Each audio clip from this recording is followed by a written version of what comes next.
আসসালামু আলাইকুম ওয়া রাহমাতুল্লাহি ওয়া বারাকাতুহু। ঘরে বরকত আসার দোয়া। আজকে এমন দুইটি আল্লাহ তাআলার নাম আপনাদেরকে শিখিয়ে দিব। এই দুইটি নাম আপনার ঘরে বসে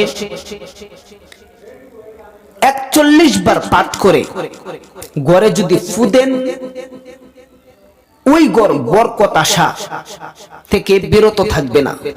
অর্থাৎ যে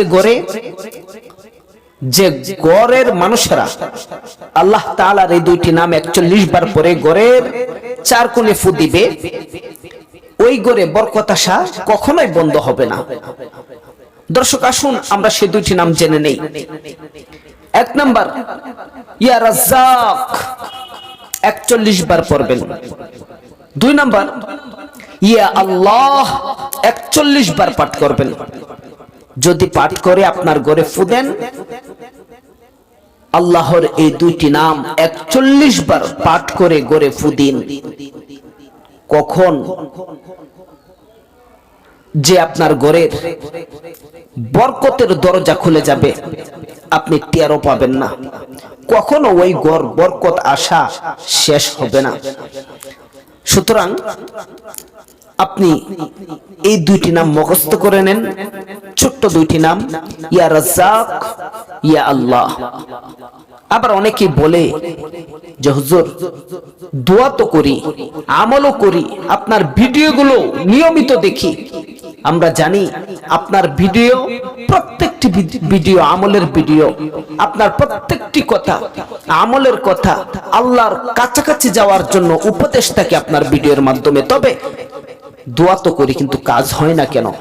দেখুন, কাজ হতে হলে আপনাকে ১ নাম্বার নামাজি হতে হবে, ২ নাম্বার হালাল খেতে হবে, হারামের ধারে কাছেও যাওয়া যাবে না। ৫ ওয়াক্ত নামাজ মাস্ট বি আপনার পড়তেই হবে। যদি না পড়েন তাহলে আপনি দোয়া করলে আল্লাহ তাআলা আপনার দোয়া শুনবে না।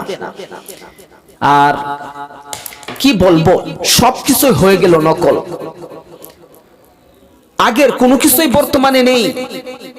এই কুসংস্কৃতি থেকে আমাকে আপনাকে যতটুকু সম্ভব বেরিয়ে আসতে হবে। কিছু কথা আপনাদেরকে শোনালে আপনারা বুঝবেন।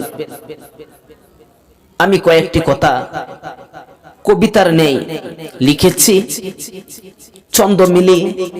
আপনারা সবাই মনোযোগ সহকারে শুনুন, লাস্টে কমেন্ট করে যাবেন যদি কোনো ভুল হয়ে থাকে, কিংবা আপনার মন্তব্য কমেন্ট বক্সে জানিয়ে যেতে পারেন।